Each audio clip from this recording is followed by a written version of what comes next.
doméstica e relações de trabalho na infância e na adolescência. Então, eu vou começar aqui. Posso começar, Karen? Tá.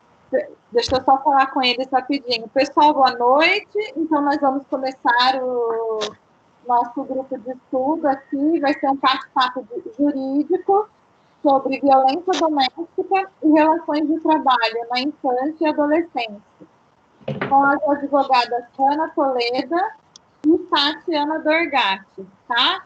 Elas vão começar, vão fazer uma apresentação.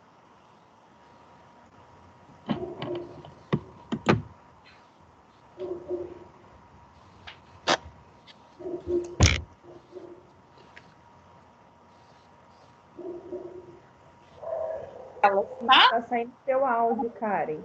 Não, desculpa. Então, pessoal, só antes de começar o bate-papo jurídico, dá uma orientação para que vocês desliguem os microfones de vocês, para nós deixarmos somente o microfone das advogadas, tá? Então, é com prazer que nós recebemos as advogadas Hanna Toledo e Tatiana Dorgatti para o bate-papo jurídico, violência doméstica e relações de trabalho na infância e adolescência. Obrigada pela participação das duas, tá? Já agradeço. Tá? E vamos começar, pessoal. Pode começar, Hanna. Vou começar aqui. Tati, você apresenta ou eu apresento? Pode começar e depois eu continuo a apresentação. Tem como compartilhar os slides, professora Karen, com eles? A Hanna já testou? Pode colocar, pode compartilhar aí a tela, doutora Hanna.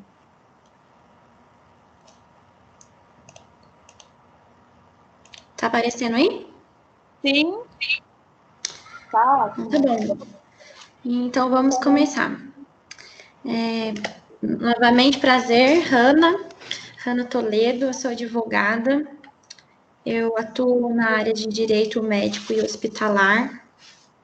Eu atuo também na área de direito de família, direito civil e empresarial, e sou especialista em direito civil e empresarial. Sou advogada, militante, feminista, luto sempre pela igualdade social, salarial e respeito às minorias. Então, é com muito prazer que eu vou iniciar falando hoje para vocês de violência doméstica. É um assunto que tem várias tendências, tem várias informações, é um campo muito grande de estudo, então vou falar um pouquinho para vocês sobre o ciclo da violência, os tipos da violência doméstica, a cultura da violência, a revitimização da vítima e a violência na quarentena, tá bom? Para a gente falar um pouquinho de violência doméstica, né, é importante mencionar que ela pode ocorrer tanto entre relações heterossexuais como relações homossexuais. E também depende muito da cultura, tá? Por exemplo, os casamentos forjados e casamentos infantis, que são, que no Brasil é proibido, mas que são, que possuem muito na área da Ásia, na Índia, na África, né? Nestes lugares, há uma incidência maior da violência doméstica. Aqui no Brasil também é muito forte a violência doméstica. Então, meu foco hoje aqui é para falar mesmo do Brasil, tá bom? Então, eu vou começar falando do ciclo da violência. Tá vendo esse desenho aí? Tem aumento de tensão, ataque violento e lua de mel. Então, vou falar um pouquinho para vocês. São 3 fases o ciclo da violência. O que é o ciclo da violência? Ele é um conceito criado por uma psicóloga norte-americana que identificou que as agressões cometidas em um contexto conjugal ocorrem dentro de um ciclo que é constantemente repetido. A fase 1 desse ciclo é o aumento de tensão. Nesse primeiro momento, o agressor está irritado, ele mostra-se tenso, irritado por coisas insignificantes. Aí ele chega a ter acessos de raiva. ele humilha a vítima, faz ameaças, destrói objetos. A mulher sempre tenta acalmar o agressor. Ela fica aflita, evita qualquer conduta que possa provocá-lo. As sensações são de tristeza, angústia, ansiedade, medo, desilusão. E sempre ela vai pensar, é só um problema no trabalho que ele está tendo, é algo passageiro, logo vai passar. Só que essa tensão, ela pode durar dias ou anos, e ela é muito provável que ela vai levar para a fase 2. Então, a primeira fase da violência doméstica é o aumento de tensão. A segunda fase, que é o ataque violento, ela corresponde à explosão do agressor. A primeira fase, ele só faz ameaça, humilha, deixa ela constrangida. A segunda fase é quando ele explode. E essa falta de controle chega ao limite e leva ao ataque violento. Então, toda a tensão que acumulou na fase 1, ela vai para a fase 2. E na fase 2, materializa a violência verbal, a violência psicológica, a violência moral ou até mesmo a violência patrimonial. Nessa fase do ataque violento, que está no rosinha claro para vocês, mesmo tendo a consciência de que o agressor está totalmente fora do controle, o sentimento da mulher é de paralisia, impossibilidade de reação. Aqui ela sofre uma tensão psicológica severa, muitas vezes apresenta insônia, perda de peso, fadiga constante, ansiedade, sente muito medo, ódio, solidão, pena de si mesma, vergonha, confusão e dor, principalmente quando ela tem filho, está casado com um homem, né? Uma mulher que está sofrendo, está casada com um homem, está dentro da casa, com filhos. Então, aqui é onde elas realmente é a pior fase, que ela sente muita tristeza, muita dor. Então, nesse momento, ela pode tomar algumas decisões.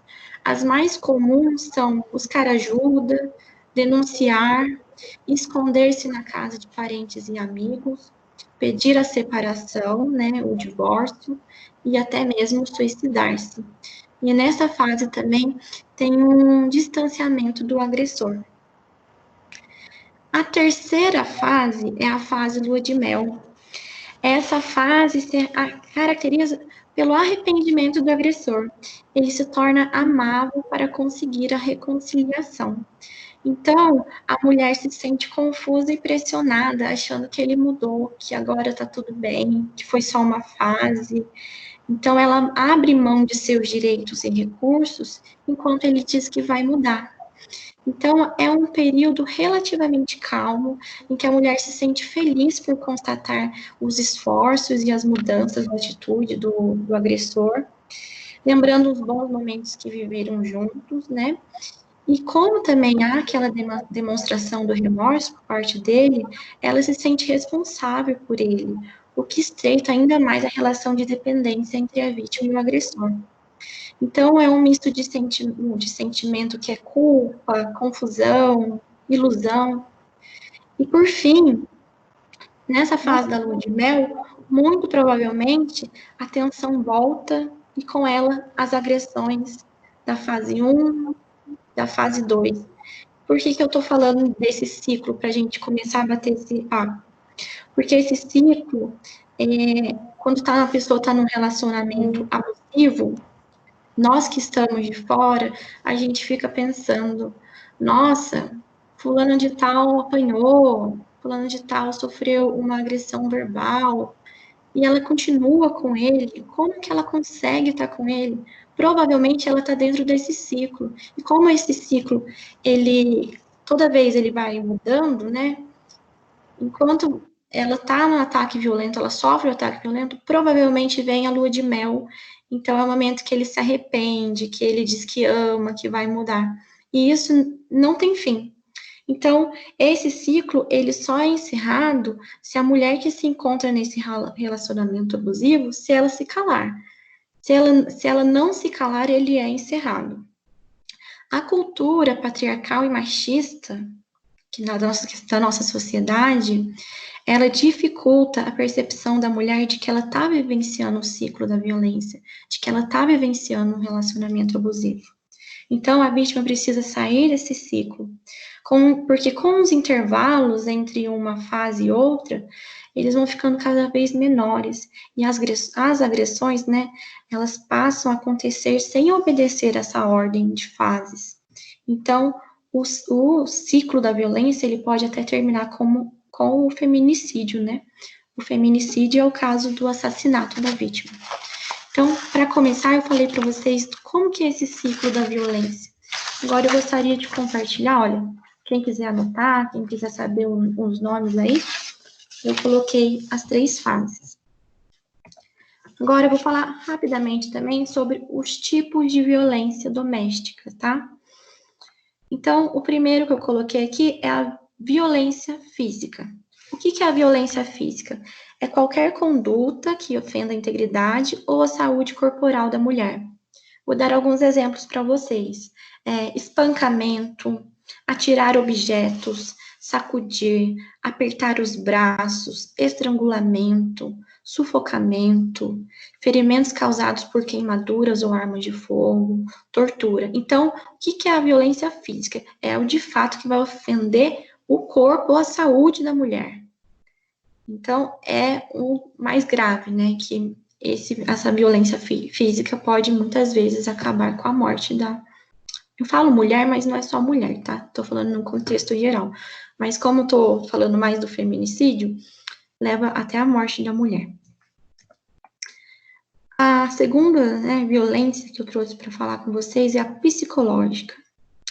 Essa psicológica é aquela que acontece muito.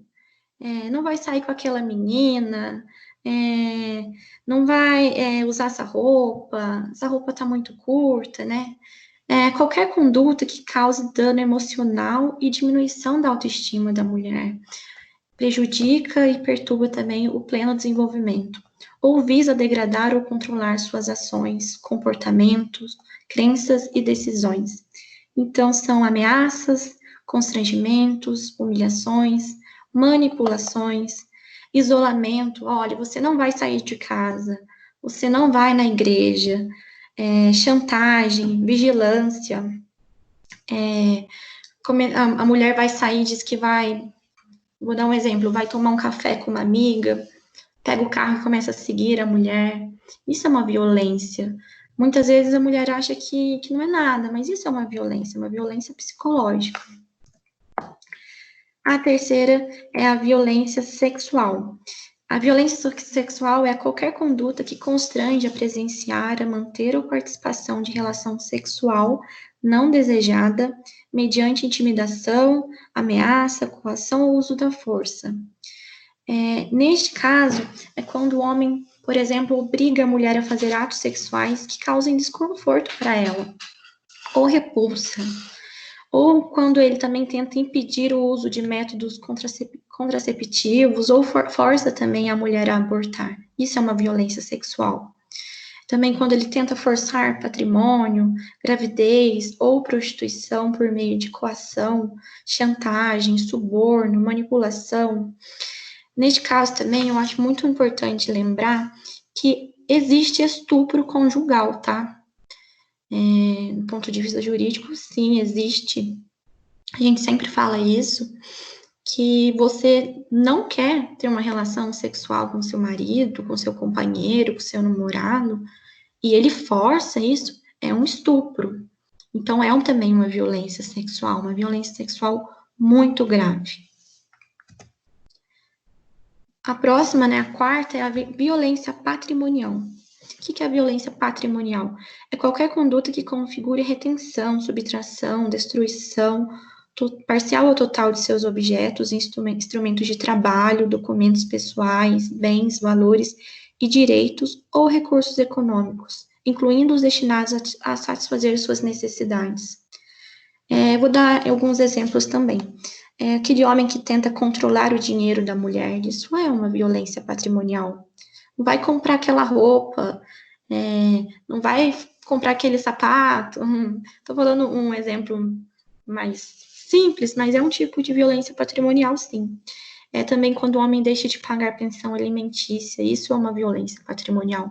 Tem muito homem que, vou dar um exemplo, paga R$ 500 de pensão alimentícia para o filho e fala, não vou pagar porque eu acho que a mulher está usando para sair contra o homem, para sair com ela, está gastando com ela. Isso é uma violência patrimonial. Deixar que a mulher arque com todas as despesas do filho ou dos filhos só por achar que ela está tentando se favorecer. Também aqui eu coloquei como exemplo furto, tem homem que furta objeto, tenta fazer extorsão, rouba dinheiro, né, furta dinheiro, priva de bens, valores ou recursos econômicos. Aquele homem também que fala, não vou deixar você trabalhar porque mulher tem que cuidar da casa. Não quero que você trabalhe para você ter que depender de mim. Isso é uma violência patrimonial também. Deixar que a mulher fique sem dinheiro. Vou te dar R$ 50 para você passar o mês. Isso é uma violência patrimonial dentro de um casamento. Se ele está fazendo isso com o objetivo de constranger a mulher. E por último aqui, de violência, eu trouxe a violência moral. Ela é considerada qualquer conduta que configure calúnia, difamação ou injúria. Acusar a mulher de traição é uma violência moral. Emitir juízos morais sobre a conduta dela também é uma violência moral. Fazer críticas mentirosas, expor a vida íntima, rebaixar por meio de xingamentos que incidam sobre a sua índole, né? E também tenta desvalorizar a vítima pelo seu modo de se vestir. Vou dar um exemplo aqui, uma frase bem machista, que é uma violência moral. Olha, você tá com essa roupa aí, essa roupa é de mulher da vida, ela me traiu, tô achando que ela tá me traindo porque ela quer ficar com outro homem, com outra mulher. Isso não está acontecendo, tá? Isso configura calúnia, difamação e injúria, então isso é uma violência moral. Então, olha como é grave os tipos de violência. Às vezes a gente acha que é só a violência física, né? Que é só o bater, o apanhar, que configura uma violência, mas não é. Por isso que aquela mulher que está naquele ciclo violento, ela tem que se atentar que existem 5 tipos de violência, até mais pode existir. Então, esses tipos de violência, a sociedade também tem que entender para parar de criar essa cultura da violência, essa cultura da discriminação. Aqui, eu acho que já abre, né, Tati, se eu apertar.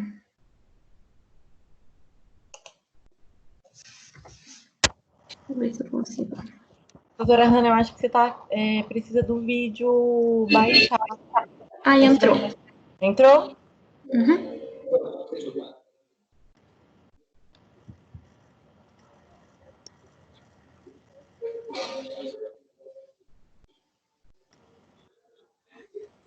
Ô, Hanna, não está saindo o áudio. Tem que liberar o áudio do seu computador, tirar o fone do seu computador, tá bom?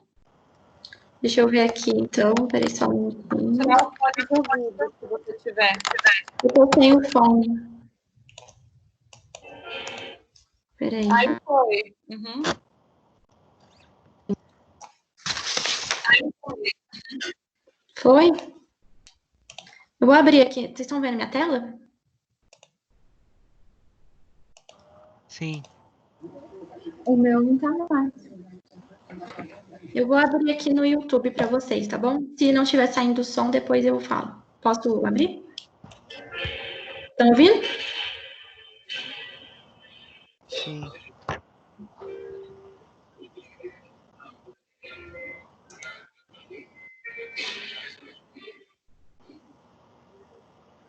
Tá bem baixinho.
Voltando aqui, vocês estão vendo a tela? Sim, não deu para ouvir. Eu, pelo menos, não consegui assim, ouvir o áudio do vídeo. Se você quiser explicar um pouquinho sobre o vídeo. O áudio do... Não escutaram? Eu vou falar um pouquinho do áudio do vídeo. São comentários, sabe quando você entra no Yahoo, ou, por exemplo, no UOL, que tem alguma matéria, você vai lá no finalzinho dos comentários e sempre tem alguém comentando alguma coisa? Então, a Marie Claire, nessa revista, ela fez um vídeo usando atores globais que leram os comentários feitos por homens. Se ela foi estuprada, é porque, com certeza, ela estava com roupa curta. Se mulher que foi estuprada, com certeza, uma mulher que eu jamais iria casar. Se deu para 3, nossa, é coisa de mulher vagabunda, enfim. Leu várias, né? Eles leram várias frases. E no final, a Cleo Pires fala que, mesmo se eu tivesse pelada, se eu tivesse estuprada, não é não. Então, toda vez que uma mulher, né, falar não, é estupro, e o cara tentar, é estupro. Por que eu passei esse vídeo? Para falar brevemente sobre a cultura da violência e discriminação. O vídeo traz mais uma cultura da violência, né, de sempre colocar a culpa na vítima, colocar a culpa na mulher. Toda vez que acontece algum crime, principalmente de estupro, falam que, mas com certeza estava com a roupa curta. E isso é muito errado. Isso é uma cultura da violência patriarcal, machista que a nossa sociedade vive. Então, além tirando um pouquinho dessa questão da violência com estupro, eu trouxe 4 frases aqui para vocês que a gente também faz com que os homens cresçam e tenham esse tipo de violência. Quando ele diz mulher direita não bebe, se usou essa saia na rua é porque está pedindo, lugar de mulher é na cozinha, batom vermelho é coisa de vagabunda, mulher que transa no primeiro encontro não serve para casar. Então, eu só estou passando esse tópico para a gente lembrar que a cultura da violência, a cultura do machismo, leva muitas vezes os homens a terem esse tipo de violência, a praticar esse tipo de violência.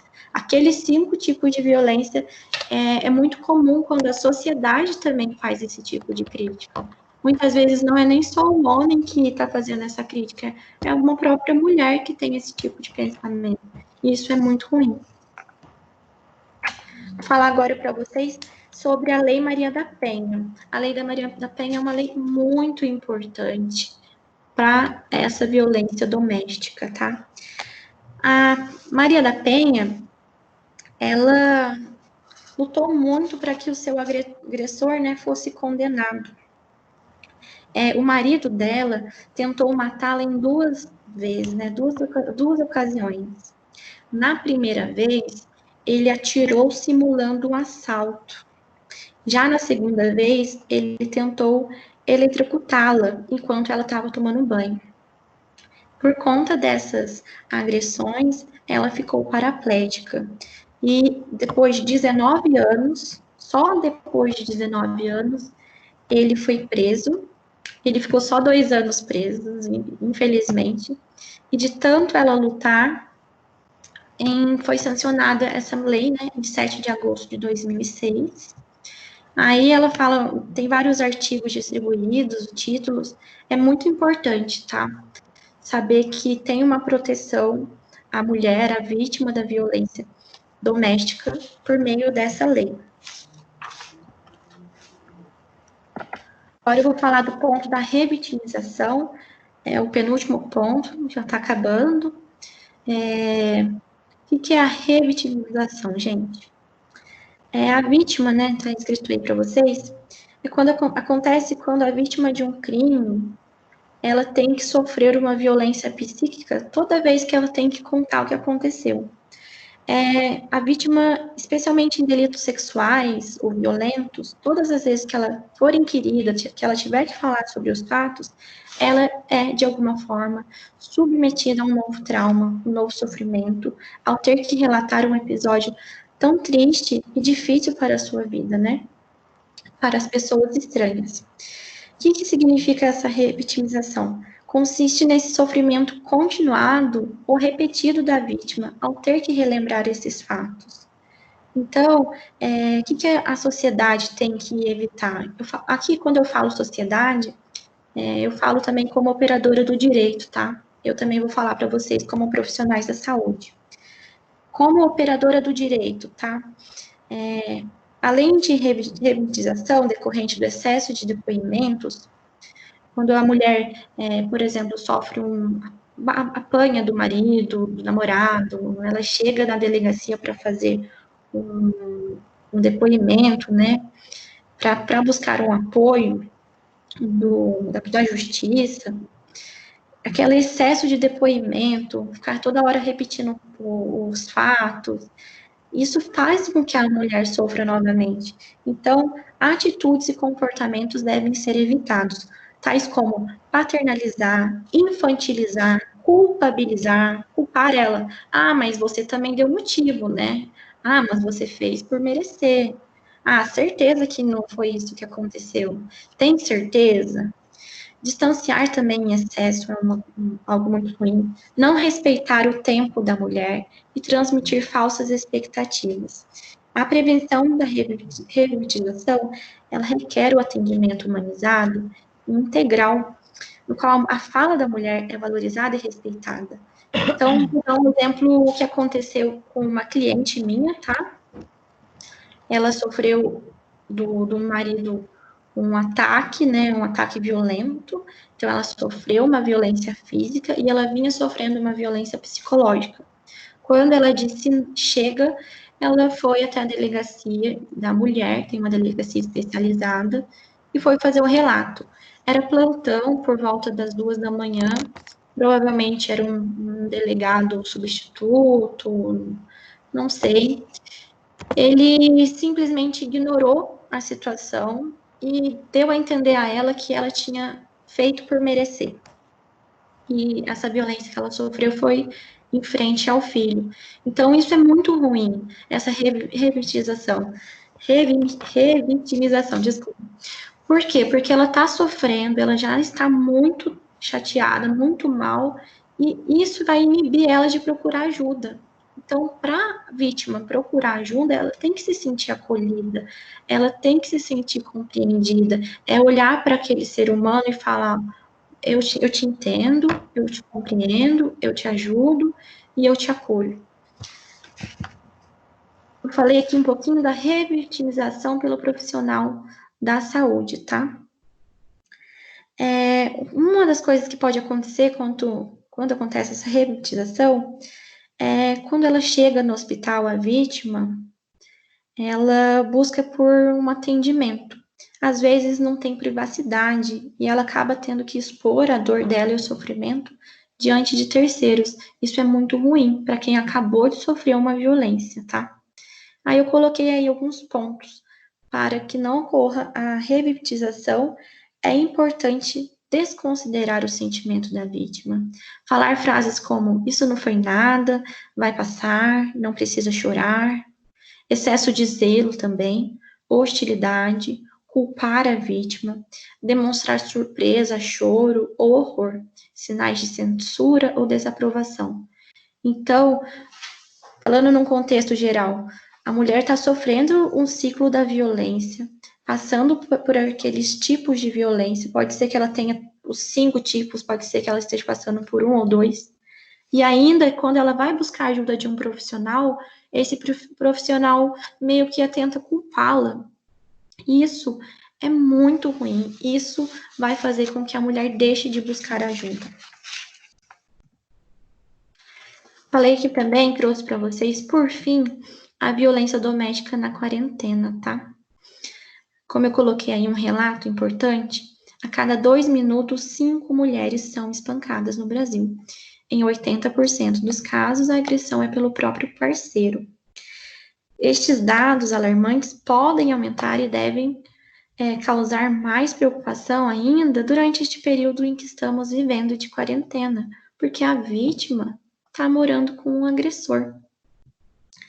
Segundo, né, dados da violência doméstica, somente no Rio de Janeiro houve um aumento de 50% de casos de violência doméstica durante este período de confinamento, que ainda está mais ou menos no meio, né? Então, é algo muito, muito ruim. As vítimas estão morando com a pessoa que está fazendo uma violência com ela. E o que é a minha conclusão diante disso tudo que eu passei para vocês? Que a sociedade ela não pode se calar diante dessa violência doméstica. Diante de todos os tipos de violências apresentados, a conclusão é que a melhor forma de ajudar a vítima é acolhendo ela, demonstrando que ela não deve mais se calar, que ela deve reagir diante dessa violência, seja ela psicológica, física, patrimonial.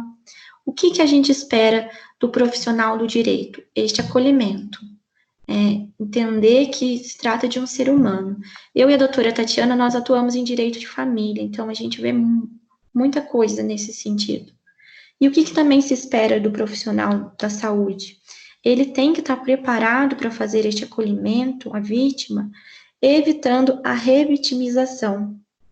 E uma frase muito importante: em briga de mulher, sim, se mete a colher. Tem até uma campanha para isso.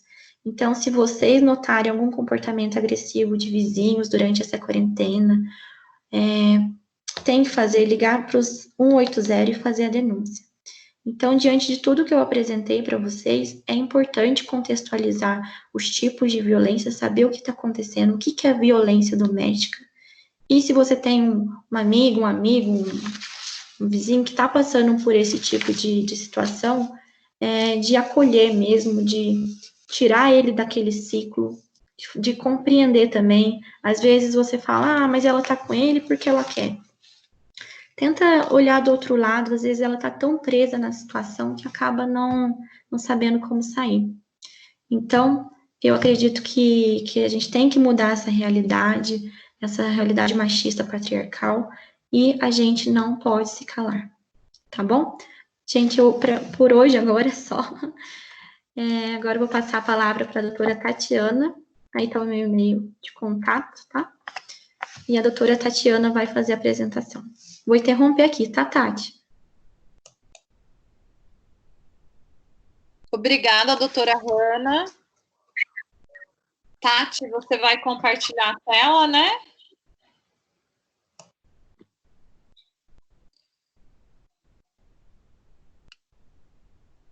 Ela tá muta. Ela mutou ali e esqueceu. Sim, voltei. Pronto. Boa noite, pessoal. Boa noite, Tati. Eu não tenho aqui a opção de poder compartilhar.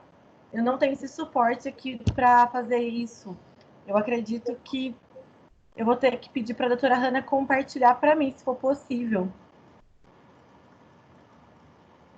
Eu não consigo compartilhar a tela aqui, não tenho essa função. Acabei de liberar aí para você, Tati. Ah, agora sim. Foi, né? Tá bom. Não, acho que ainda não. Você é um participante, você pode conversar, compartilhar áudio, mas não apresentar ou facilitar. Então, peraí. Ainda não. Vou mexer aqui na sua configuração. Só um minutinho. Tá, ok. Agora vai.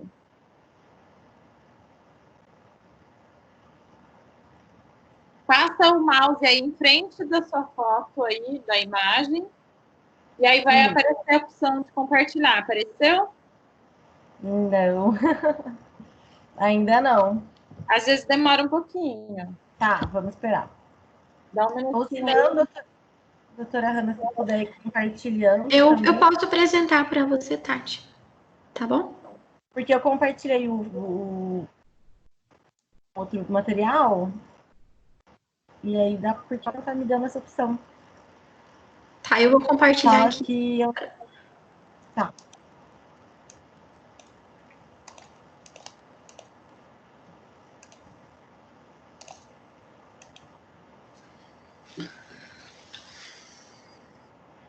Bom, então pode iniciar.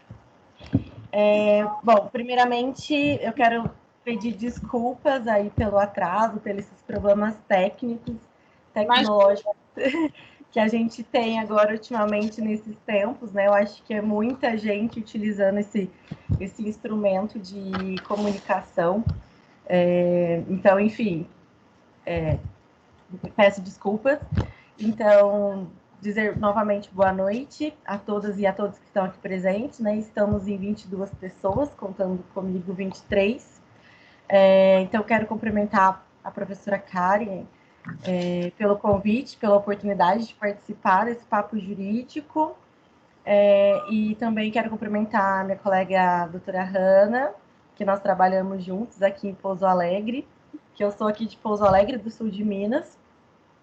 Então, é um enorme prazer estar aqui com vocês para a gente poder bater um papo aqui descontraído a respeito, agora, a parte que me coube é sobre as relações de trabalhos das crianças e dos adolescentes.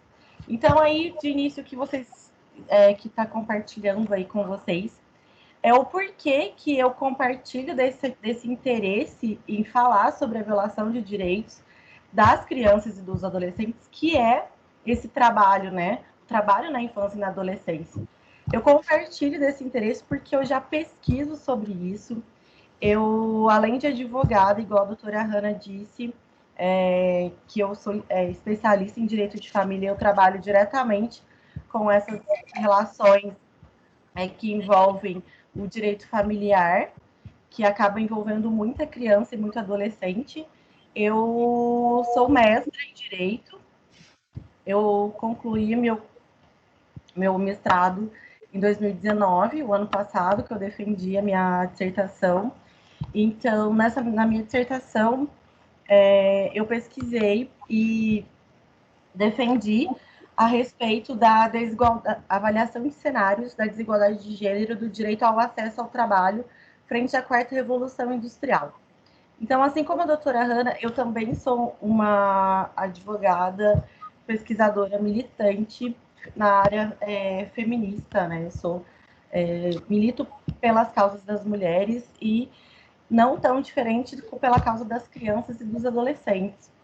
Que, além de tudo isso, eu ainda sou mãe, então acabo compartilhando esse sentimento, né, de familiar, de uma forma mais pessoal.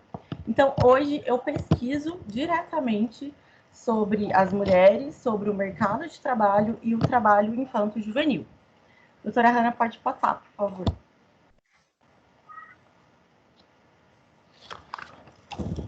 Então, dando sequência aqui, como eu disse, a minha fala me coube do trabalho da infância e da adolescência. Essa reflexão ela é muito importante para a gente entender que, atrás de tudo isso, há uma desestabilidade socioeconômica. O mundo das crianças, né, elas seriam muito melhores, e dos adolescentes, se elas não tivessem essa situação de trabalho. Então, através dessa reflexão de que como seria, né, o mundo dessas crianças e desses adolescentes se eles não tivessem essa interferência na infância e na adolescência, eu trago aqui uma contextualização histórica que eu entendo ser cabível por momento para a gente entender por que a gente passou por todas essas etapas de uma forma histórica. Então, eu trouxe aqui uma contextualização histórica para a gente entender a exploração, né, da mão de obra infantil e juvenil. E o Brasil, desde quando ele foi descoberto, ele compartilha de uma... Né, naquela época que ele foi descoberto, compartilha de uma tradicional, assim, ela tinha uma tradição de ter a violência e exploração contra a criança e adolescente por conta mesmo das questões estruturais, raciais e geracionais. Porque o que a gente entende por estruturas raciais e geracionais? Um conflito, né? Conflitos aí verticais. Esses conflitos ocorriam entre os indivíduos com diferentes níveis hierárquicos. Então, aí a gente entendia que os proprietários das empresas, os donos, né, os que tinham poderes, eles poderiam dominar as crianças e os adolescentes por eles serem mais vulneráveis. Então, nesse primeiro momento, eu acredito que a gente precisa fazer alguns recortes históricos. Então, igual eu mencionei, o período que o Brasil ele foi descoberto, mas lá em 1530, que começaram a surgir aí as crianças que chegaram juntos, né, com as embarcações portuguesas, na condição de trabalhadores, em especial os grumetes e os pajens. Então, eu só vou contar um pouquinho o que cada um desses aí faziam, dessas crianças, porque eles tinham algumas funções que começaram a desempenhando um trabalho, exploração de trabalho infantil. Então, os grumetes, né, que naquela época eram as crianças que realizavam, pode deixar a doutora Hanna lá naquela página mesmo, eram as crianças que realizavam, não, na outra, voltar. Quando for para passar qualquer coisa, eu te falo. É porque eu não coloquei toda a informação que eu vou falar no slide para a gente ir conversando.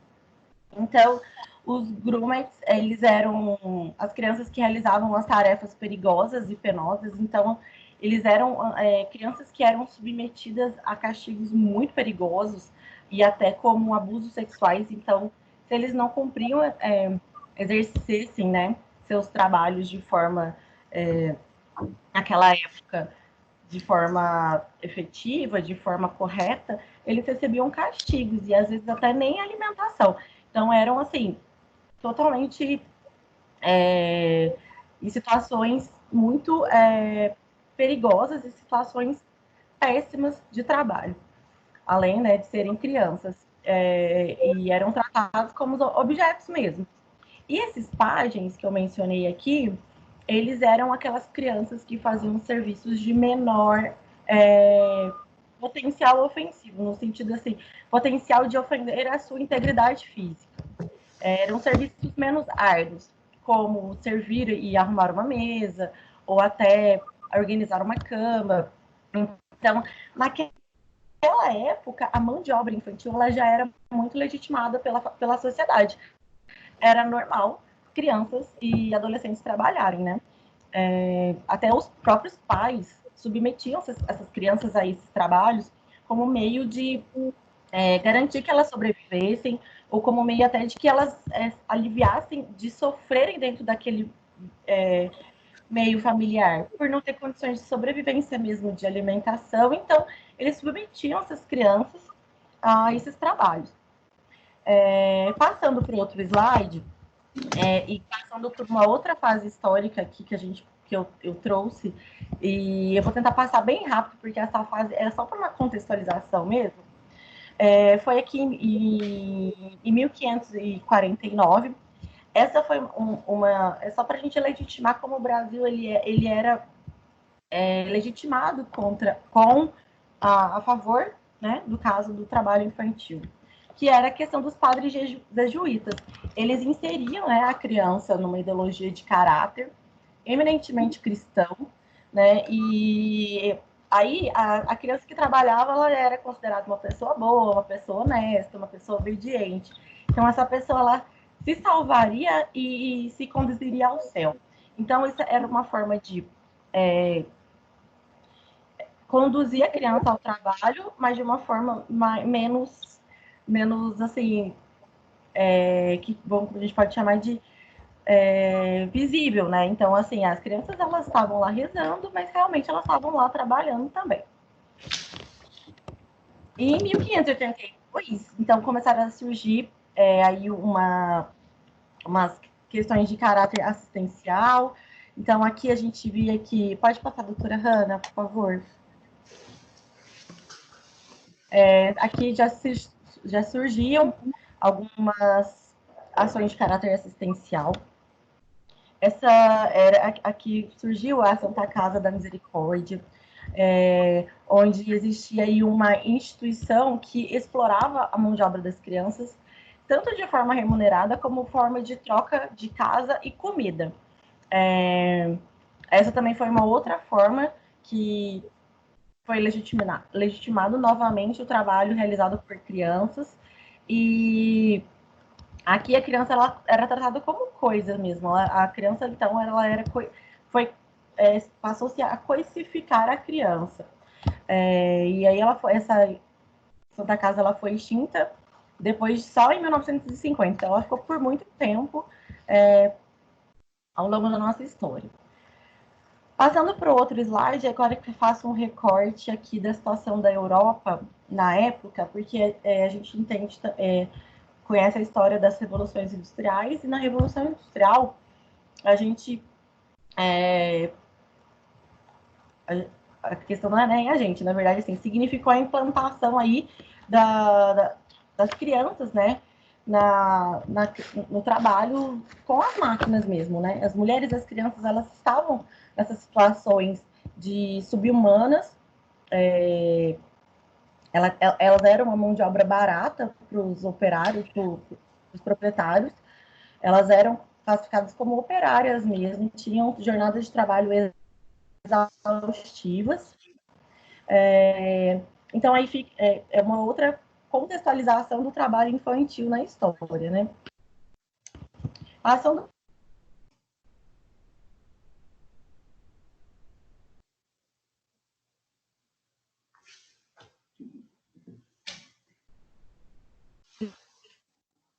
Tati, você ficou, acho que apertou o mudo aí sem querer. Dá uma olhadinha, por favor.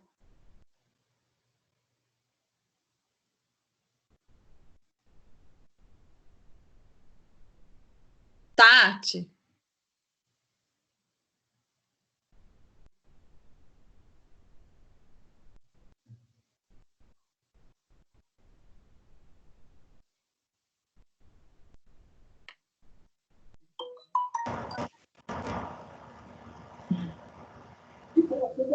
Caiu, acho que caiu, não caiu, professora? Não está aparecendo o nome dela?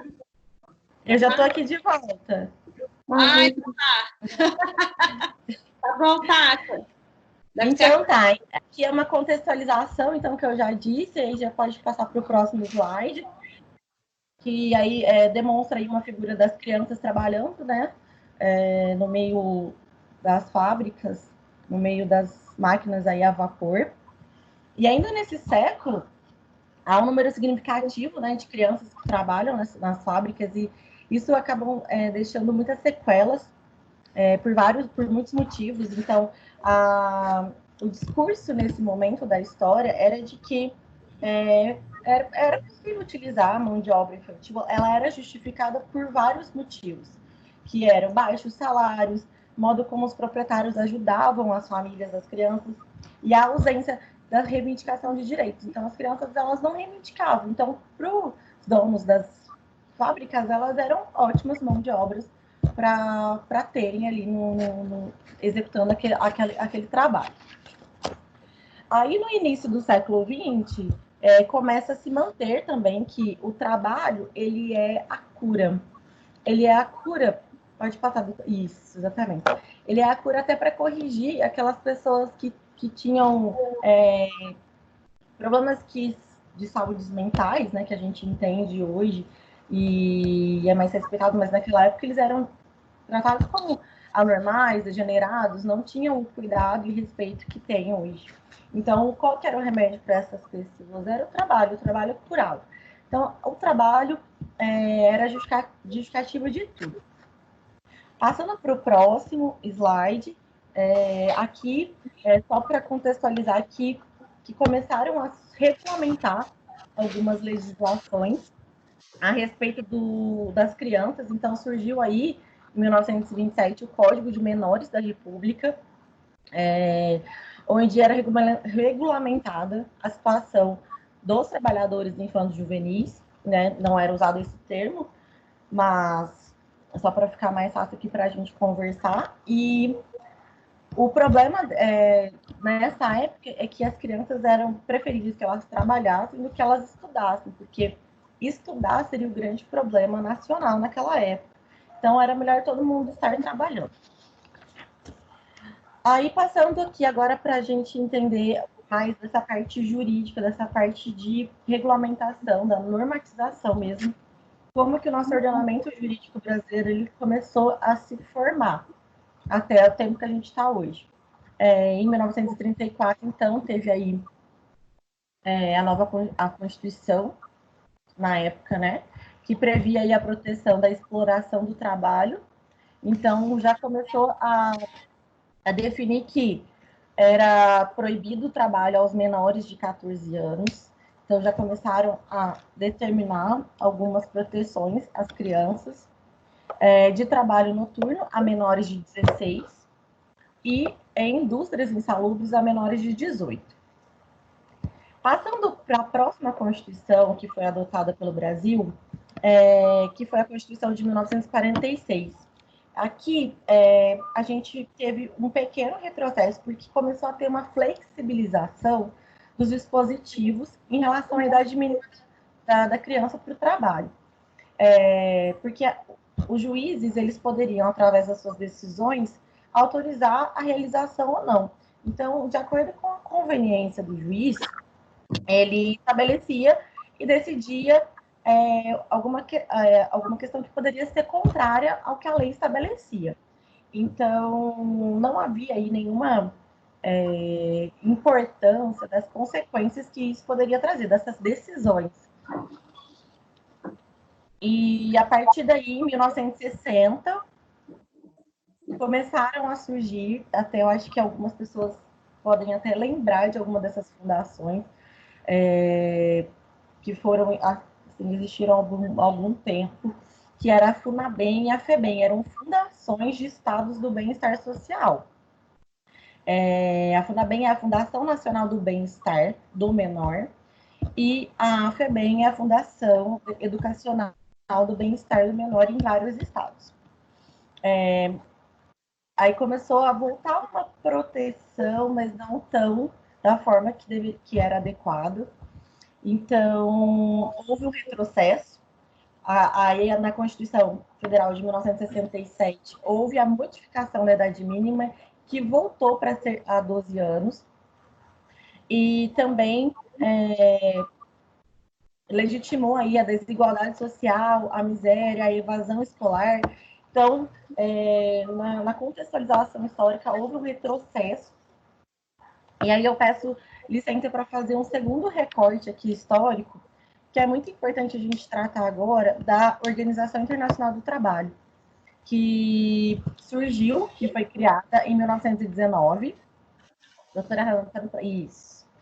Que a Organização Internacional do Trabalho foi criada em 1919 por meio de uma conferência de paz em Versalhes. Ela teve aí um marco, né, porque ela criou a legislação internacional do trabalho, consagrando aí os direitos dos trabalhadores como direitos fundamentais. E ela criou num contexto social muito conflituoso, que ela foi instituída logo após a final da Primeira Grande Guerra. Aí a OIT, ela determinava, né? Ela está determinando até, né, ela tem 100 anos de criação, então ela trabalha com a abolição do trabalho infantil ao longo desses 100 anos de história, e ela trouxe aí uma das suas primeiras convenções, que fosse determinado internacionalmente uma idade mínima, né, na indústria. Então, aí começou-se a proteção da criança no trabalho, e aí veio para essa convenção, ela veio para erradicar o trabalho forçado, a escravidão moderna, o tráfico de pessoas e o trabalho infantil em todo o mundo. A partir daí, então, teve essa primeira convenção que tratava da idade mínima na indústria. Então, a OIT aprovou mais 2 convenções, que aí determinou novamente uma outra idade mínima para o trabalho, e depois determinou uma proibição das piores formas de trabalho infantil e ação imediata para a eliminação desse trabalho, que foram ratificadas aqui no Brasil. e se tornaram, então, implementos, essas disposições foram implementadas no Brasil. Então, a partir daí, nós começamos a legitimar normas no nosso ordenamento jurídico para a proteção desse trabalho.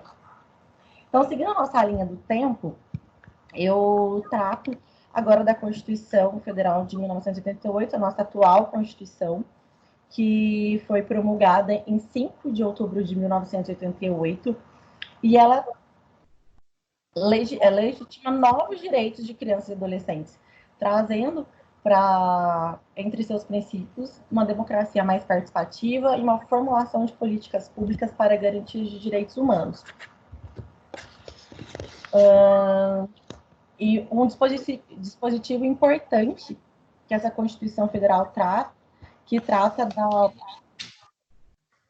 da proibição mesmo, né? Todas as formas de trabalho infantil são proibidas para as crianças e adolescentes com menos de 16 anos de idade. Porque a única exceção é o trabalho na condição de aprendiz, que é a partir dos 14 anos. Então, aí trouxe a proteção à infância. E aí também, na Constituição Federal de 1988, no artigo 227, ela traz aí uma responsabilidade da família, da sociedade e do Estado. Que aí até eu trouxe o dispositivo na íntegra, só como forma de demonstrar como que isso está na nossa Constituição e como nós, enquanto sociedade, enquanto operadores do direito, e a doutora Hanna, até todos nós aqui que estamos aqui nesse bate-papo, né, vocês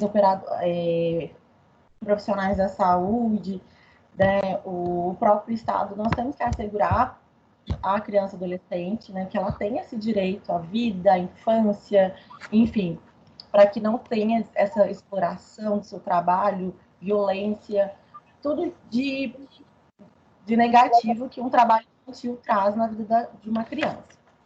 Então, passando para o próximo slide, no nosso ordenamento jurídico, então, em 1990, foi criado o Estatuto da Criança e do Adolescente, e aí eu trouxe aqui que uma sigla, o ECA, né, que é ECA, que é o Estatuto da Criança e Adolescente. Ela traz a teoria da proteção integral, que foi exatamente sobre esse artigo que ele é reescrito nesse estatuto, e ele apresenta normas que disciplinam os direitos das crianças e dos adolescentes, através desses 3 princípios, que são a criança e o adolescente como sujeitos de direitos.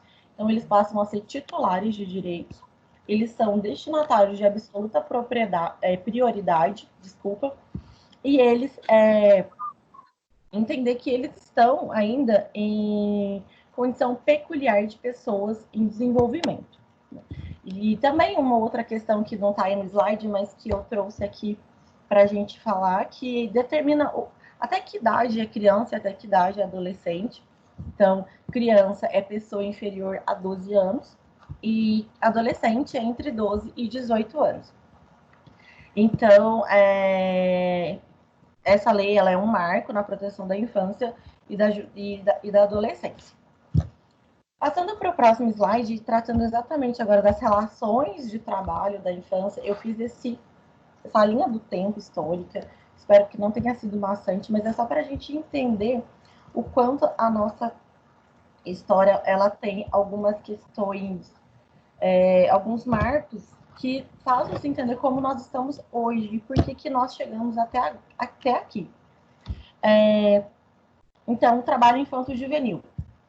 Antes de começar a explicar um pouquinho, eu queria trazer um dado, que é o dado de que hoje, ainda no Brasil, existem 2,5 milhões de meninas e meninos de 5 a 17 anos que estão sendo explorados de forma remunerada ou doméstica. Então, é uma questão que ainda existe, é uma realidade no nosso país, então que a gente tem que se preocupar, assim, como operadores do direito, mas profissionais da saúde. Então, o que é o trabalho infantil? Ele é uma violação o direito fundamental da criança e do adolescente. A vida, a saúde, a educação, ao brincar, ao lazer, a formação profissional e a convivência familiar. E também trata aqui que o adolescente ele não pode ter trabalho noturno, perigoso ou insalubre.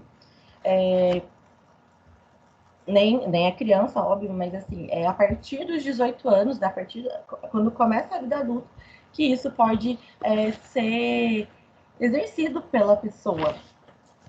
E quais são as consequências de um trabalho infantil, infanto-juvenil?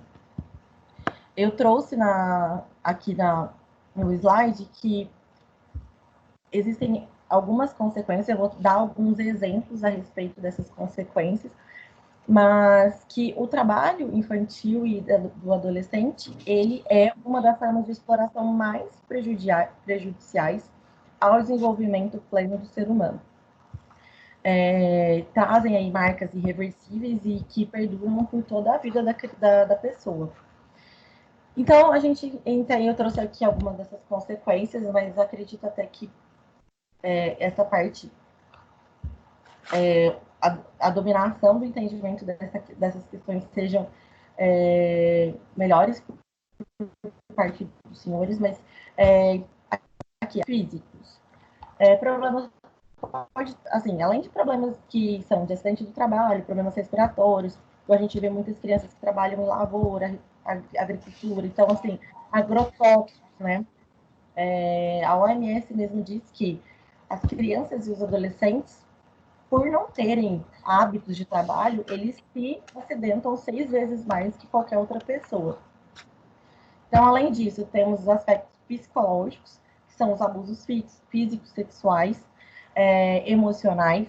Então, aí, voltando lá no slide, pode tratar dos aspectos psicológicos como fobia social, isolamento, baixa autoestima, depressão, e os aspectos educacionais. Aí há uma distorção, né?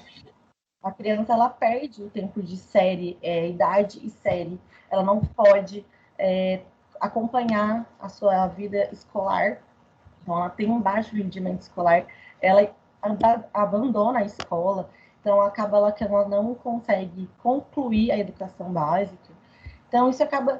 O trabalho infantil, ele acaba se tornando um ciclo vicioso na vida da pessoa. Porque se ela começa a trabalhar muito cedo, ela acaba limitando as suas possibilidades de conseguir ter possibilidades de emprego no futuro, como uma vida adulta, um trabalho digno com um salário justo.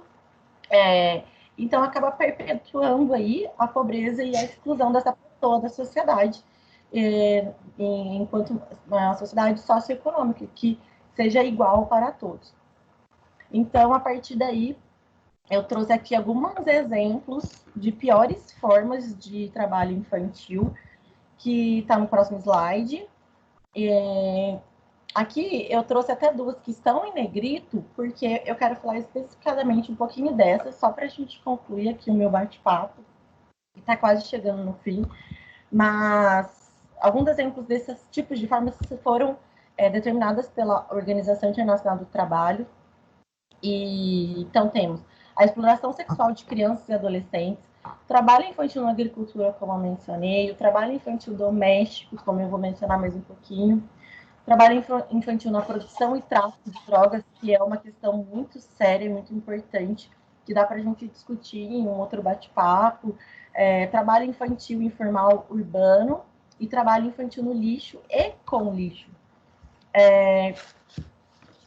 Passando aí, então, agora para falar um pouquinho sobre a exploração sexual, eu trouxe um trailer de um filme, que ele é menos que 1 minutinho, para exemplificar e mostrar uma realidade que é do nosso Brasil. Esse filme ele chama Anjos do Sol. Eu não sei se vocês já assistiram, se não, recomendo que assista.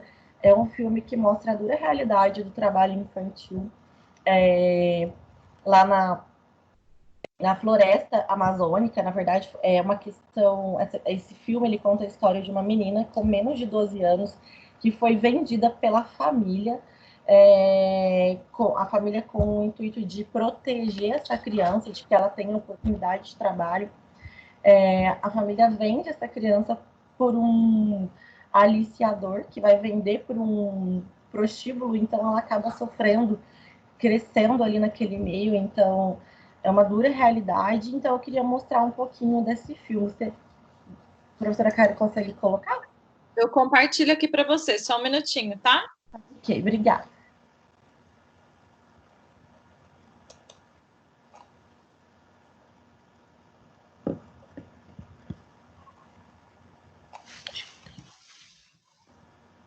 Todos conseguem enxergar minha tela? Sim. Sim.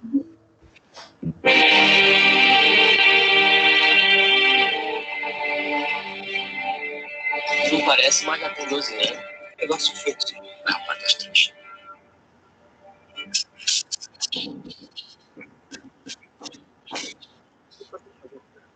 Ele tá com o pé matado. Porta fechada, só não peguei tempo. Hoje tem novidade na Casa Vermelha. A fila começa às 8. Se o Saraiva te pegar, dessa vez ele te mata.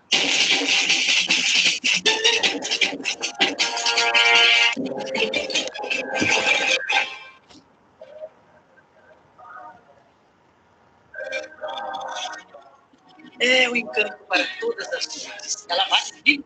Dois.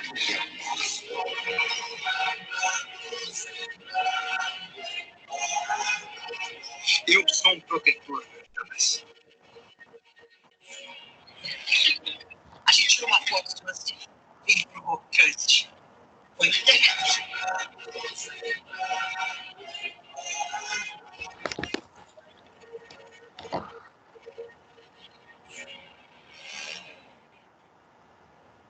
Você tá indo pra onde? Pra qualquer lugar.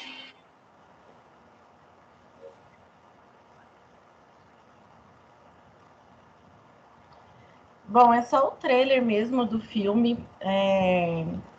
Eu até recomendo, caso vocês tenham interesse em entender um pouquinho dessa realidade que ainda acontece aqui no Brasil, infelizmente. Mas esse filme ele foi gravado em 2006. E o que é mais triste, porque através do trabalho infantil, né, surge o abuso sexual, surge a violência sexual e aí acaba assim a vida.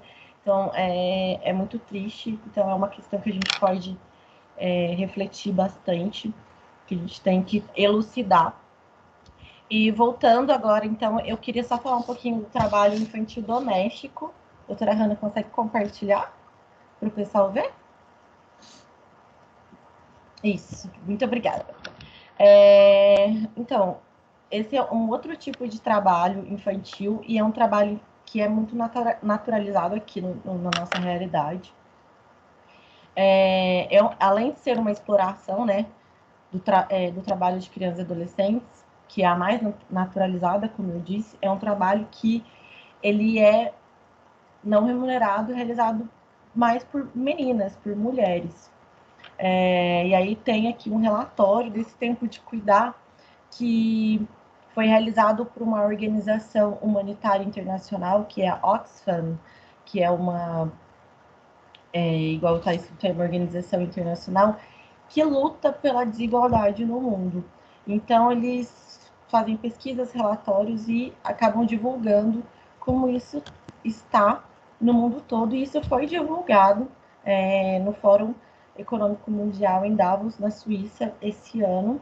E ficou muito claro que a desigualdade econômica no mundo todo depende muito é influenciado muito por esse trabalho não remunerado que é exercido majoritariamente por mulheres. A consequência disso tudo é que além de, né, as crianças continuarem perpetuando na pobreza, elas têm ainda menores índices de escolaridade do que outras meninas, como está lá no outro slide.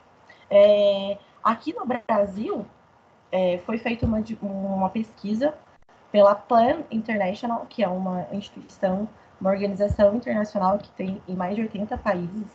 Ela tem aqui no Brasil, em várias regiões do Brasil, e ela fez uma pesquisa aqui no Brasil que ficou determinado que 65% das meninas são responsáveis por limpar a própria casa, enquanto somente 11% dos meninos têm a mesma obrigação.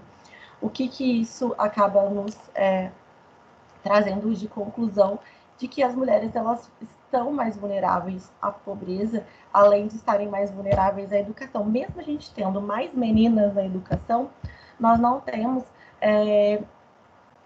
meninas que conseguem concluir ou até prosperar aí com um trabalho melhor no futuro, enfim, porque acabam que elas têm um acúmulo de trabalho, tanto um trabalho dentro de casa, um trabalho que talvez seja remunerado fora de casa, e a escola. Então, elas não conseguem coincidir com todos esses trabalhos e prosperar, né, num trabalho aí justo, que pague melhor, enfim.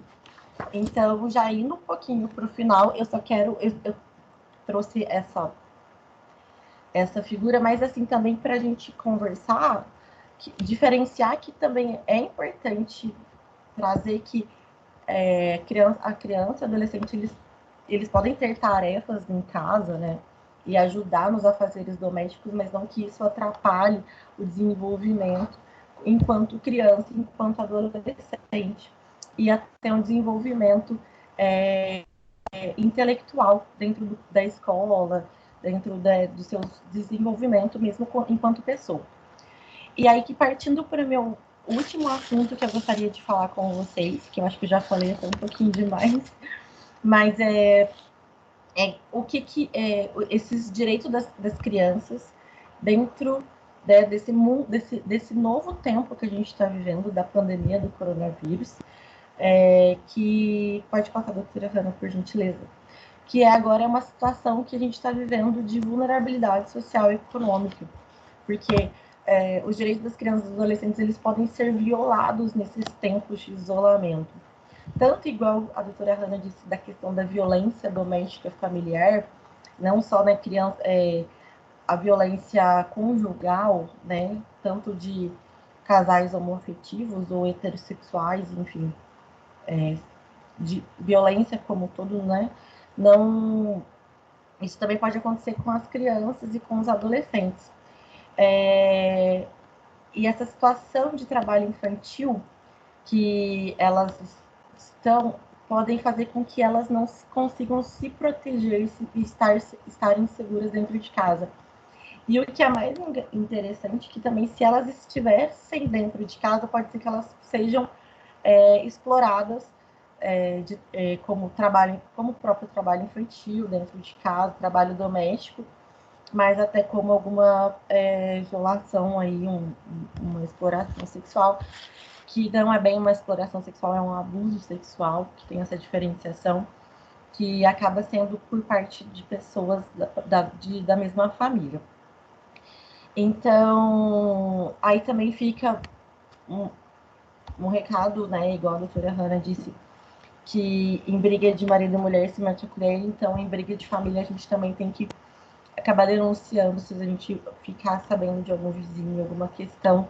Então tem um Disque 100 que faz isso, né, que a gente pode denunciar de uma forma anônima. E, bom, é o próximo slide, doutora Hanna, por gentileza. E aí aqui eu coloco também, né, que, igual eu disse antes, que toda essa situação de violência física, sexual, psicológica, de trabalho, exploração de trabalho, ela pode ser agravada nessa situação. E a gente tem que ficar muito atento a essas questões, para que antes já estava uma situação de vulnerabilidade social e econômica, e agora é uma situação que a gente tem que se proteger de um vírus, mas aí a gente tem que se proteger do nosso próprio agressor e do nosso próprio explorador aí de trabalho. Então, chegando já para a conclusão da minha fala, eu quero concluir que, através da contextualização, né, histórica que eu trouxe, de uma forma com alguns recortes históricos, eu trouxe que o trabalho infantil e os direitos das crianças e dos adolescentes vincula com o momento atual, como eu já disse, né, e tem relação com o momento que nós estamos vivendo, é uma evolução, Os papéis das crianças e dos adolescentes, eles sempre foram determinados na sociedade, como a gente verificou aí, né, ao longo da história, por essa cultura que nós, né, estamos vivendo, patriarcal e machista. O papel que as crianças exercem é um papel, e os adolescentes, é um papel de vulnerabilidade, pois eles são crianças, são adolescentes, são pessoas que estão em desenvolvimento.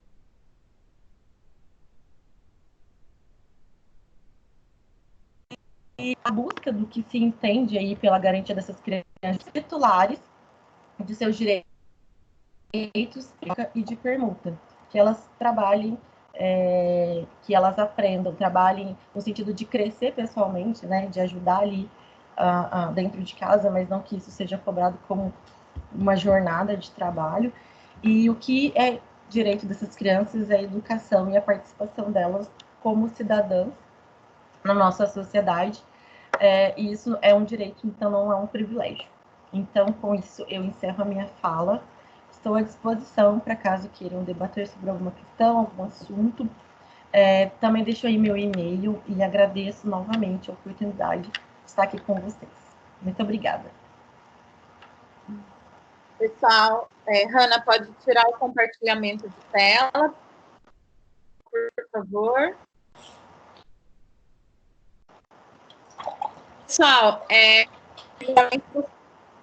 agradeço a doutora Tiana e a doutora Hanna, advogadas atuantes aí nessa área, que levantam a mesma bandeira, né, do feminismo, né, e aí eu gostaria até de compartilhar um pouquinho com vocês sobre essa nossa disciplina. Então, aqui a gente tem uma equipe de alunos, uma turma de alunos da graduação de enfermagem, tá? E a nossa disciplina, ela chama Seminário Integrador da Saúde da Criança e do Adolescente.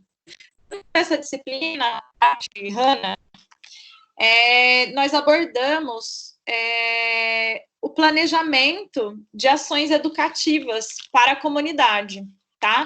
Uma vez que o enfermeiro ele é atuante frente a essas situações de vulnerabilidade, essas injúrias às crianças, aos adolescentes, às pessoas em estado de vulnerabilidade. E aí a gente fala muito aqui em São José que a gente tem alguns programas, tá, bem atuantes com relação a crianças, adolescentes, mulheres, idosos, portadores de deficiências mentais e físicas, tá?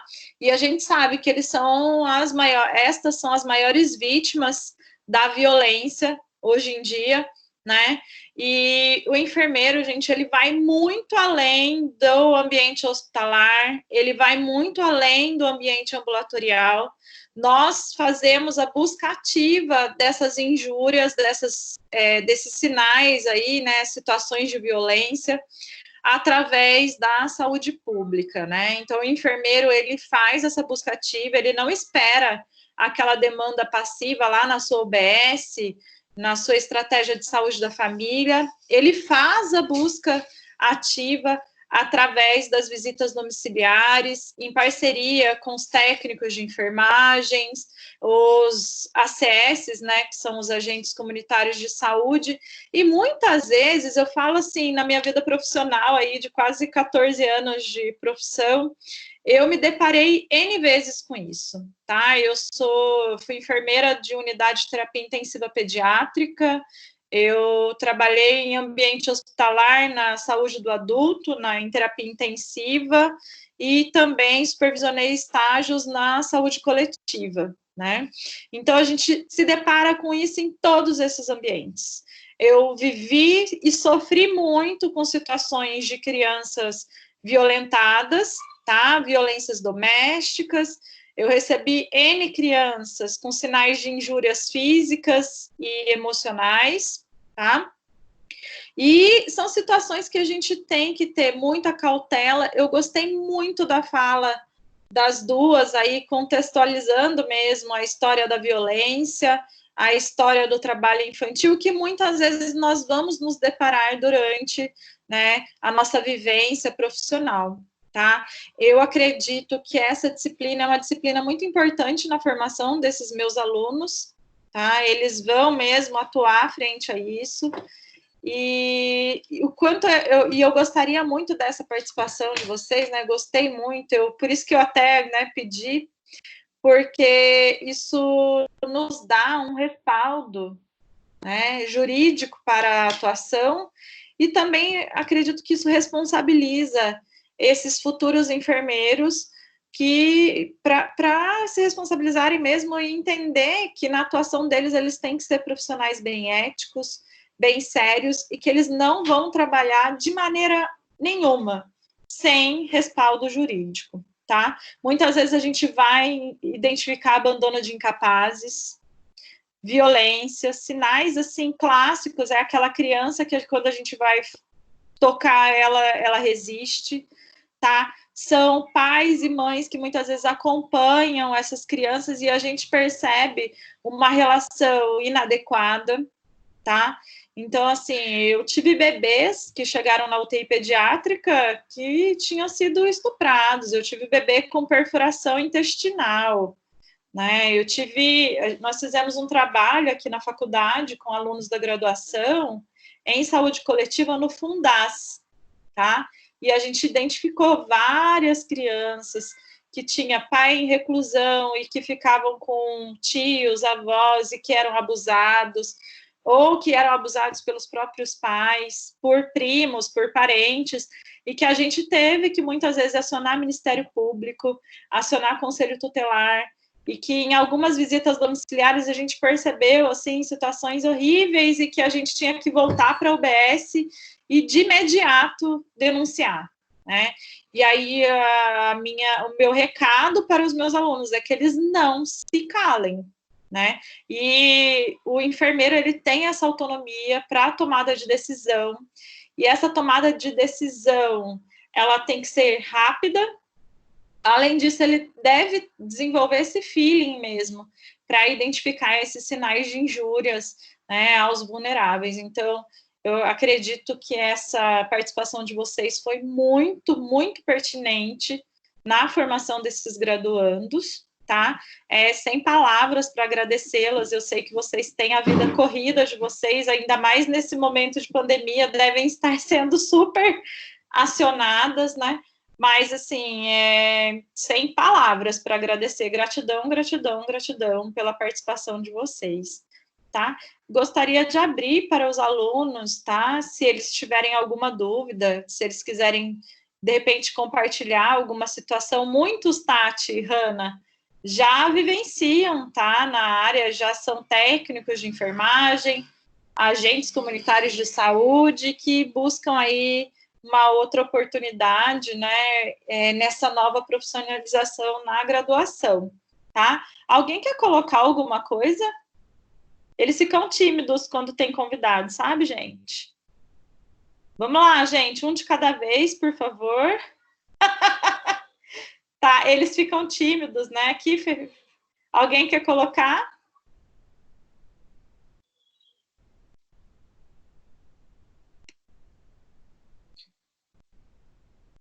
Eu tenho um grupo de alunos que apresentou, meninas, na semana passada, um trabalho, uma atividade sobre a violência doméstica e a violência infantil, e foi top. Depois eu vou, inclusive, mandar uns dados que eles coletaram, que ficou muito bom, tá? Tati, quer colocar mais alguma coisa? Pode liberar seu áudio, Tati. Tô doidinha já. Na verdade, é só agradecer novamente e tenho interesse em ver esses trabalhos, assim, porque para nós também, que somos pesquisadoras, né, ainda mais eu que trabalho diretamente com isso, é importante a gente tá, assim, deve ser alguma questão mais próxima aí da região de São José, né? Sim. Não sei se foi uma questão mais local, mas é só agradecer mesmo a oportunidade, a paciência, e quando precisar, estou à disposição, pode contar comigo. Olha, não fala isso que eu chamo, viu, Tati? Pode chamar. Doutora Hanna, quer colocar alguma coisa?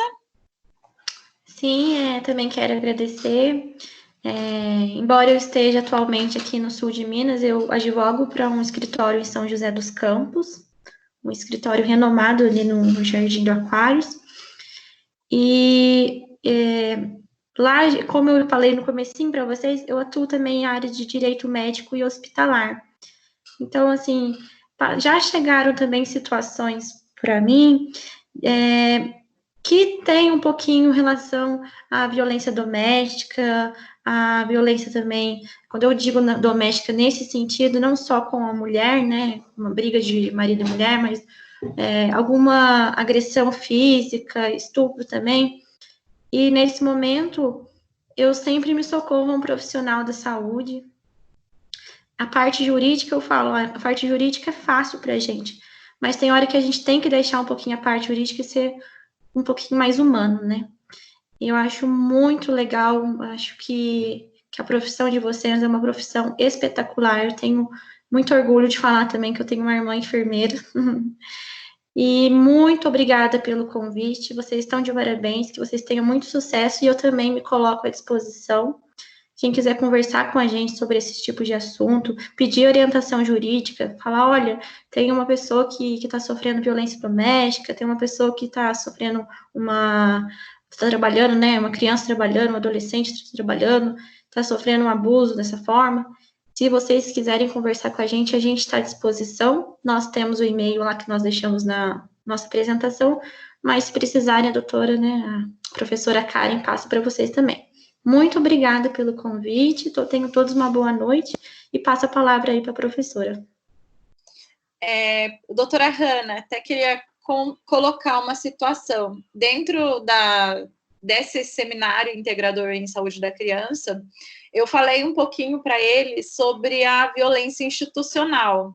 Eles devem se lembrar muito bem que foi uma das questões da prova na semana passada, tá? Mas a gente também trabalha com eles a questão da prevenção da violência institucional, que é aquela violência que muitas vezes o nosso cliente, o nosso paciente sofre lá no ambulatório, lá no ambiente hospitalar. Então, aquela fala de revitimizar a pessoa, né, julgar a pessoa. A gente tem aqui, olha, a gente presencia muito o julgamento daquela mulher que acabou de sofrer, né? Então, ela foi estuprada, ela foi violentada, ela sofre uma violência física, psicológica e sexual, e ela ainda chega nessa instituição de saúde e ela é exposta, né? Então, o que eu falo muito para os meus alunos é que o primeiro passo é não julgar, né? Que nós não conhecemos o outro lado. Muitas vezes a gente acaba escutando uma única versão e a gente muitas vezes tem que ser bem sigiloso, ético e discreto de não expor aquela vítima e só acolher, né? Então, se ela quiser ser ouvida, ela será ouvida, mas muitas vezes a gente cuida dos ferimentos, a gente cuida do emocional dela. Eu falo que todo enfermeiro, ele é psicólogo, ele é médico, ele é tudo, né? E a gente acolhe, cuida daqueles ferimentos, cuida de tudo, mas a gente não faz nenhum tipo de julgamento. E o importante também é que a gente, lá durante o cuidado, durante a assistência àquela vítima, a gente a oriente a buscar ajuda, tanto psicológica quanto jurídica, para que aquelas injúrias não aconteçam mais, né? Então, eu falo muito sobre isso com os meus alunos e, sobretudo, de ser humano, né? Então, prestar um cuidado, uma assistência de qualidade e humanizada para essas vítimas, tá bom? Mais alguma coisa, doutora Hanna, doutora Tati? Só um complemento, que tem uma lei geral de proteção de dados que ainda não está acontecendo aqui no Brasil. Eu estudo muito sobre essa lei, porque eu sou advogada de um plano de saúde aí de São José dos Campos e Jacareí, e também sou advogada de um hospital. Então, eu sou muito acionada.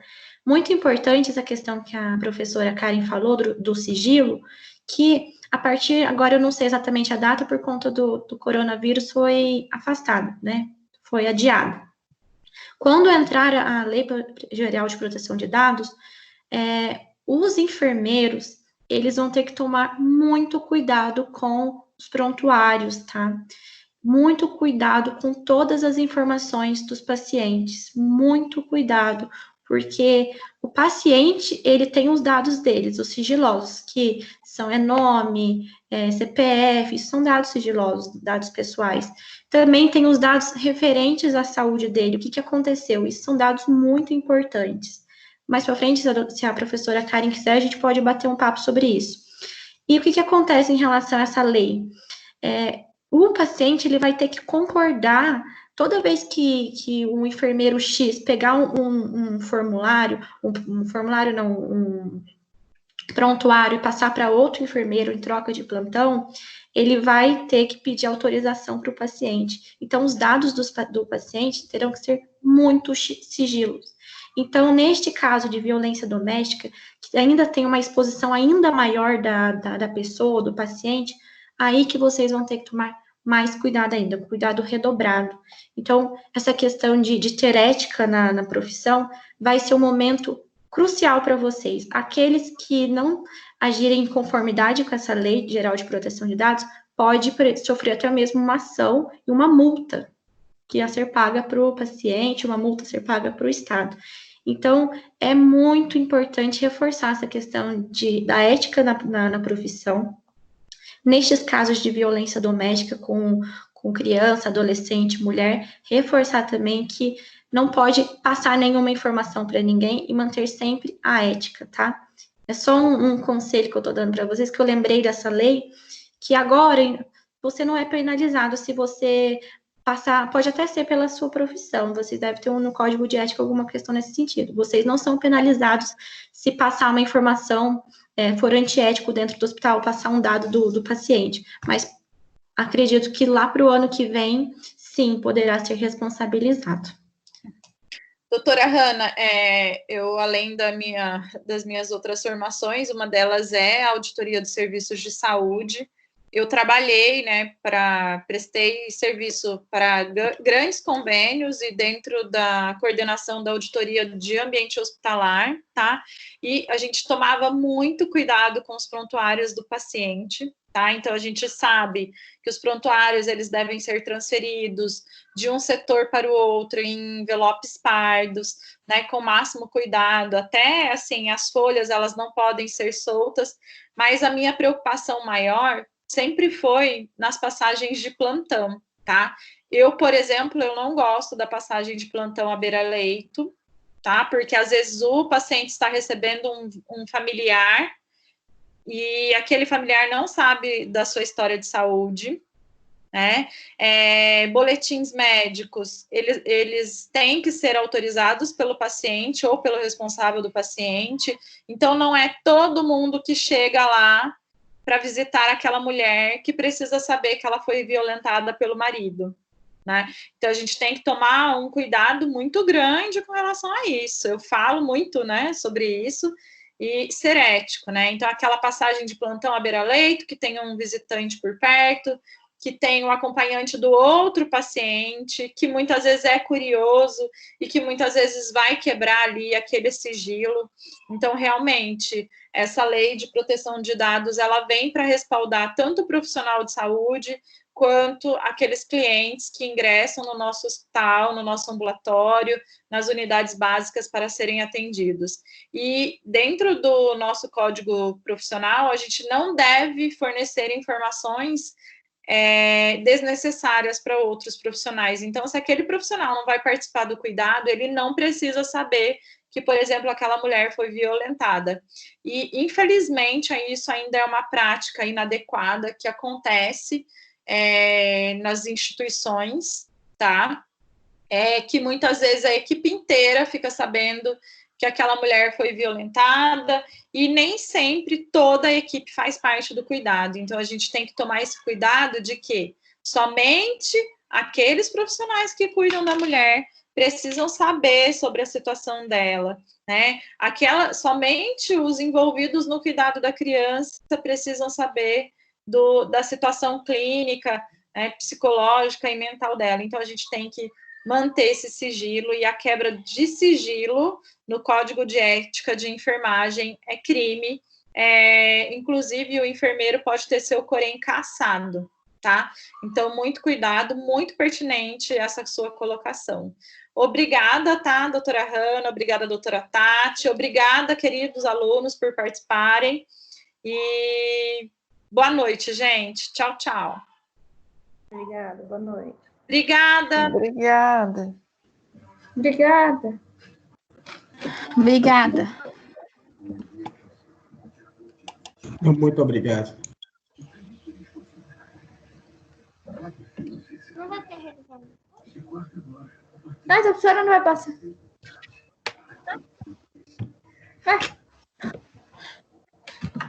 Não tô entendendo. A professora ia falar do trabalho? Já vou colocar. Só um minutinho. Que tá todo mundo saindo? Eu coloco, então, no grupo para vocês. Combinado? Combinado. Pessoal, boa noite. Obrigada pela participação de vocês. Boa noite.